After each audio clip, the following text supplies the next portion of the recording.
Hey everyone, this is your Shruti ma'am. Welcome back to our channel one stop NEET. और आज हम बात करेंगे नीट 2023 स्टूडेंट्स के रिवीजन पर, क्योंकि सिर्फ 75 डेज रह गए ऑलमोस्ट जो है नीट 2023 एग्जाम में।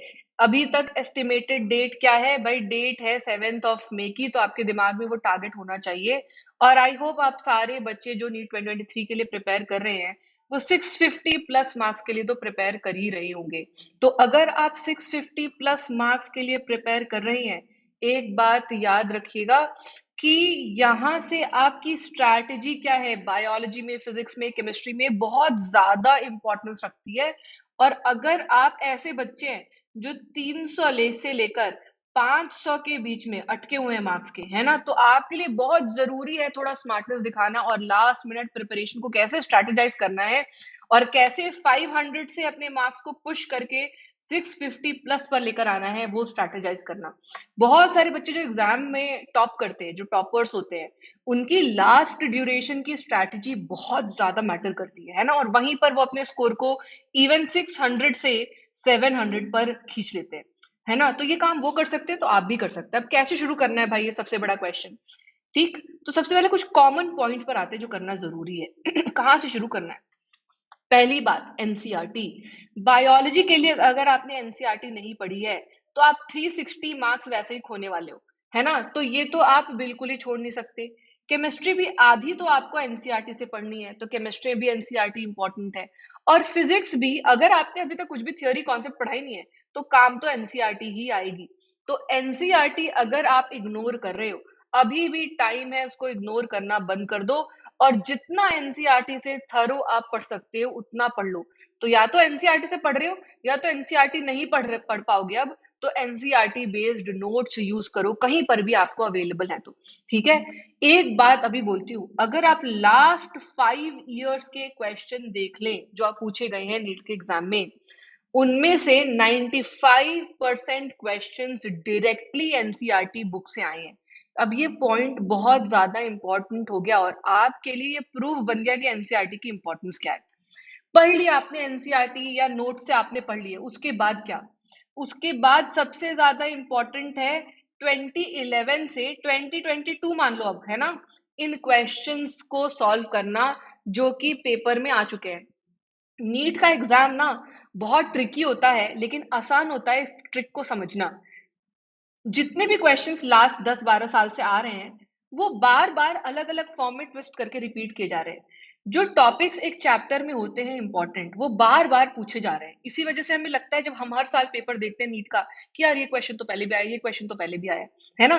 तो अब आपको ये याद रखना पड़ेगा कि अगर आप 2011 से लेकर 2022 तक के क्वेश्चंस बहुत अच्छे से प्रैक्टिस कर लो, आपको एक तो ट्रेंड समझ आएगा, कितना वेटेज है किस चैप्टर का वो भी समझ आएगा, और बहुत सारे ऐसे क्वेश्चंस आप बार बार जो है सॉल्व करे होगे जिससे आपको याद हो जाएंगे वो क्वेश्चंस, है ना। ये सारी चीजें लास्ट मिनट के लिए तो बहुत मैटर करती है, क्योंकि लास्ट मिनट पढ़ा हुआ कई बार बहुत काम आ जाता है। ठीक है। अब अगर आप 650 सोच रहे हो अपने दिमाग में और आप बैठे हो 500 पर, तो याद रखना सबसे बड़ा फैक्टर जो आपको 650 के स्कोर पर ले जाएगा वो बायोलॉजी है, क्योंकि बायोलॉजी का अकेले वेटेज 50% है। तो अगर आपने बायोलॉजी क्रैक कर ली तो आप एग्जाम भी क्रैक करोगे। याद रखना, बायोलॉजी एग्जाम भी क्लियर करवाता है और बायोलॉजी रैंक भी बनाता है। जिसकी रैंक बायोलॉजी में, जिसके मार्क्स अच्छे हैं उसकी रैंक अच्छी आती है ना।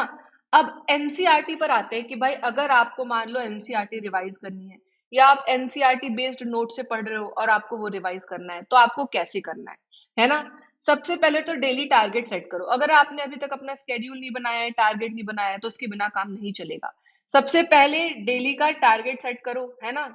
पेस सेट करो। हो सकता है इनिशियली आपको टाइम लग रहा है एनसीईआरटी पढ़ने में, लेकिन धीरे धीरे वो पेस बढ़ती जाएगी। तो एक चैप्टर आप 1.5 घंटे में खत्म कर ले रहे हो, है ना, ये आप टारगेट सेट करो। सिर्फ चैप्टर खत्म करने से कुछ नहीं होगा, तो साथ में पीवाईक्यू सॉल्व करना ही है, इसके अलावा कोई ऑप्शन ही नहीं है।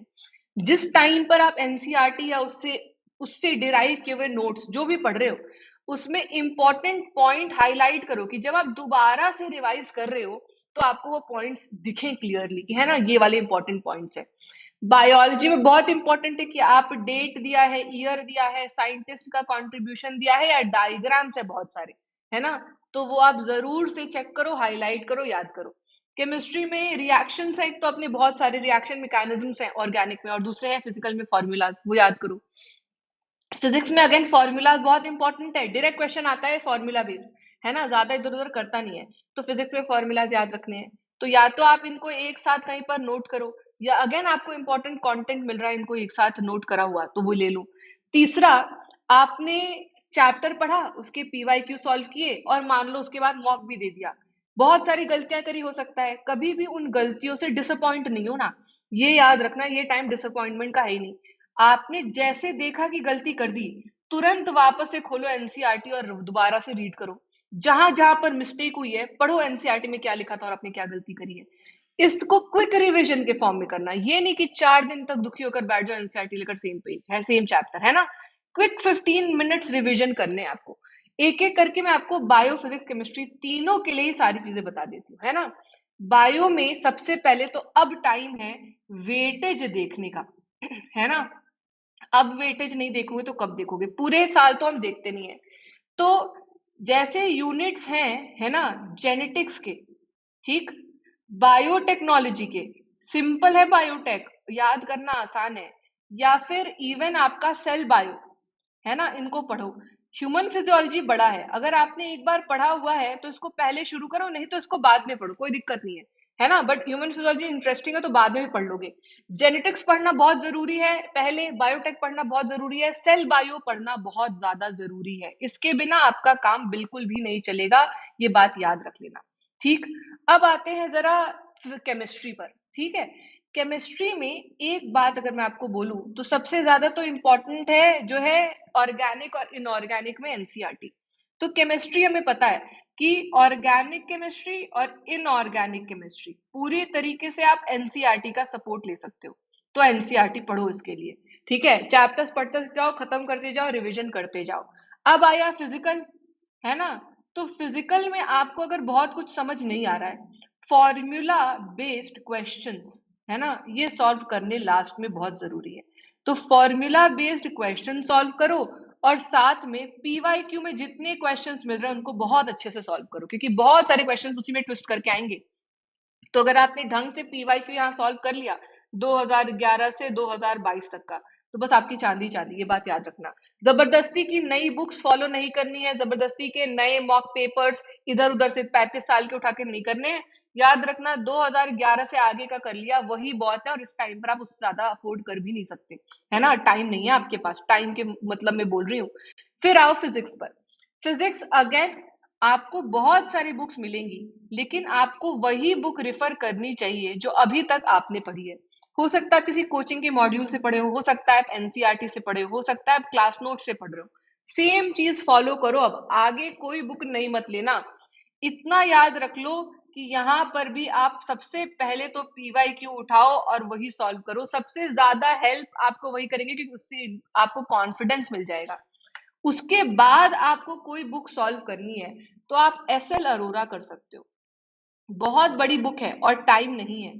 तो अगर टाइम नहीं मिल रहा है तो जबरदस्ती नहीं करना, एसएल अरोरा से बेटर है कि पीवाईक्यू के बाद मॉक टेस्ट देना शुरू कर दो, है ना। तो आपको chapter wise, unit wise complete mock test मिल रहे हैं फिजिक्स के, वो ले लो। भाई ये सारी चीजें आप तभी कर सकते हो जब आप जो है सही से डेली बेसिस पर अपना टाइम ट्रैक कर रहे हो, और डेली बेसिस पर सही से टाइम का यूटिलाइजेशन कर रहे हो। अगर अभी भी आप स्केड्यूल डेली का टू डू लिस्ट नहीं बना रहे हो, किसी दिन 6 घंटे पढ़ रहे हो, किसी दिन 2 घंटे पढ़ रहे हो, तो याद रखना इनकंसिस्टेंसी से कोई दुनिया का एग्जाम क्लियर नहीं होता, तो नीट का एग्जाम भी क्लियर नहीं होगा। तो अपने से होप तब रखो आप जब आप मेहनत करो उस हिसाब से, है ना, इस बात को याद रखना, ठीक है। अब बहुत सारे बच्चे मुझे बोल रहे थे कि प्रैक्टिस नहीं मिल रहा, प्रैक्टिस करनी है, तो मैंने rank booster test series start कर दी है, जहां पर आप 8000+ questions with proper solution and doubt clearing facility over chat access कर सकते हो। कैसे एक्सेस कर सकते हो, आपको one stop academy app download करना है प्ले स्टोर से, और वहां पर टेस्ट सीरीज में एनरोल कर लेना है। इसके अलावा मैं हर साल बच्चों को हैंड रिटन नोट्स प्रोवाइड करती हूँ, ऐसे नोट्स जो क्यूरेट करके बनाए गए। तो अगर आपके पास बायो, फिजिक्स, केमिस्ट्री नहीं समझ आ रहा कि नोट्स कहाँ से पढ़े, एनसीईआरटी कैसे पढ़े, लास्ट मिनट पैनिक हो रहा है, सीधा आप इन नोट्स को रेफर कर सकते हो, जो पूरी तरीके से एनसीईआरटी से ही क्यूरेट किए गए हैं, और जहां पर थोड़ा बहुत और इम्पोर्टेंट है वहां पर थोड़ा बहुत वो लिया है ना। कैसे लेना है उसको भी, one stop academy app download करो और उसके बाद सीधा लग जाओ पढ़ने में, नोट्स को पढ़ो, पीवाईक्यू सॉल्व करो, मॉक टेस्ट ले लो, मॉक टेस्ट भी साथ में देते रहो। अगर आप यही फ्लो मेंटेन कर ले जाओगे एग्जाम तक, तो आप नीट का एग्जाम क्लियर कर ले जाओगे। तो आई होप जो भी बच्चे इन वीडियो को देख रहे हैं, आपको एटलीस्ट एक पाथ मिल गया होगा 75 डेज का। All the best for your preparation. मैं जरूर होप करूंगी कि आप अपना इस टाइम पर सोचो बेस्ट देने का, किसी तरीके का टेंशन, एंजाइटी, स्ट्रेस नहीं लो बिल्कुल भी, है ना। याद रखो जो हमारी किस्मत में है और जितनी मेहनत हमने करी है वो हमें जरूर मिलेगा। तो फोकस करो मेहनत करने पर, किस्मत आपकी हमेशा अच्छी होगी। I will see you with the next video, और डेली लाइव सेशंस आप इसी चैनल पर अटेंड कर सकते हो, 5 PM पर फिजिक्स, 7 PM पर बायोलॉजी और 6 PM पर chemistry. Do like this video, share it with all your friends, और कमेंट में जरूर लिखो कौन सा सब्जेक्ट आपको सबसे ज्यादा डिफिकल्ट लग रहा है, और सब्सक्राइब कर लो चैनल को, और सारे अपकमिंग लाइव सेशंस के रिमाइंडर सेट कर लो अगर आप टारगेट करना चाहते हो हमारे साथ 650 प्लस। तो I'll see you again in the next video in the live sessions. Till then, take care everyone. Bye bye.